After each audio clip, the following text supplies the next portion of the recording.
നമ്മളൊരു ഗായകനല്ലേ, അത് നമ്മൾ കഷ്ടപ്പെട്ട് 2 മണിക്കൂർ പാടിക്കൊണ്ടിരിക്കുമ്പോൾ എൻ്റെ വലത്തുവശത്ത് സൈഡിൽ വന്നിട്ട് എൻ്റെ മൈക്കിൽ കൂടെ തന്നെ കേൾക്കുന്ന രീതിയിൽ നല്ല പാട്ട് പാടണേ എന്ന് വിളിച്ചപ്പോൾ ഉണ്ടായ ഒരു വികാരമാണ്.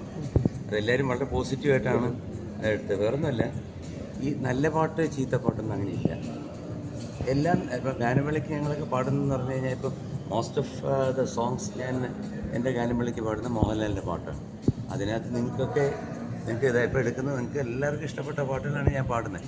പിന്നെ അതിനകത്ത് ഏതാണ് നല്ലത് ചീത്ത അല്ലെങ്കിൽ റിക്വസ്റ്റ് ചെയ്യണം, അതായത് ഇന്ന പാട്ട് പാടണം, അല്ലെങ്കിൽ എന്താണ് ഒരു വല്ലം പൊന്നും പൂവും പാടണേ എന്ന് പറഞ്ഞു കഴിഞ്ഞാൽ നമുക്കൊരു ക്ലാരിറ്റി ഉണ്ട്. ഐ വിൽ സിങ്, ഞാനത് പാടും. പാട്ട് അറിഞ്ഞുകൂടെങ്കിൽ ഞാൻ പറയുമ്പോൾ അത് ഞാൻ നോക്കിയിട്ടില്ല, അതിന് വരും വേറൊരു പാട്ട് പാടിത്തരുന്നത്. പക്ഷേ ഈ നല്ല പാട്ട് ചീത്ത പാട്ടെന്ന് ക്ലാസിഫിക്കേഷൻ അത് വേണ്ട. അല്ല, അത് കേരളക്കാരെ മൊത്തം പോസിറ്റീവായിട്ട് എടുത്തത് സാറിൻ്റെ. അത് നന്നായി. കാരണം വെച്ചാൽ വേറെ ഒന്നുമല്ല, ഈ ചില ആൾക്കാരുണ്ട്, പണ്ടേ ഞാൻ തുടങ്ങിയിട്ട് 45 വർഷമായി.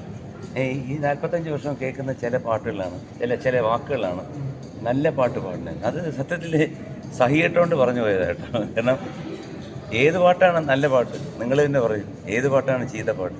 ഒരു ഗാനമേളയ്ക്ക് ഞാനല്ല, ഏത് ഗായകൻ പാടിയാലും ആര് പാടിയാലും അവർ നല്ലല്ലേ പാടത്തുള്ളൂ. അത് അവരുടെ ആ മുമ്പിലിരിക്കുന്ന ഓഡിയൻസിനെ സാറ്റിസ്ഫൈ ചെയ്യുന്ന രീതിയിലാണ് പാടുന്നത്. അപ്പം അതിനകത്ത് ചുമ്മാ ഒരു ചെറിയ ഇതാകാൻ വേണ്ടിയിട്ട് അവിടെ നല്ല പാട്ട് പാടണമെന്ന് അത്രയേ ഉള്ളൂ. ആ സെൻസിലെടുത്താൽ മതി. ഞാൻ അതിനകത്ത് അദ്ദേഹത്തിന് എന്തെങ്കിലും വിഷമം തോന്നിയിട്ടുണ്ടെങ്കിൽ ഖേദം പ്രകടിക്കും.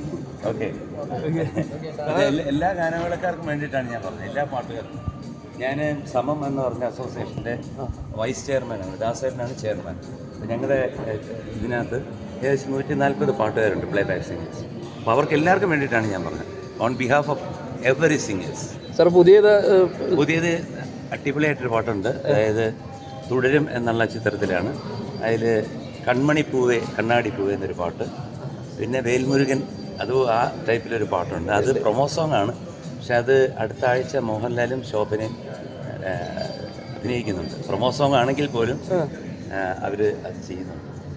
പണ്ടത്തെ ഒരു കോമ്പോ നമുക്ക് വീണ്ടും കാണാൻ പറ്റും. 100%. അയ്യോ, അത് എൻ്റെ മൊബൈലിലുണ്ട്, എനിക്ക് കേൾപ്പിക്കാൻ ആഗ്രഹമുണ്ട്.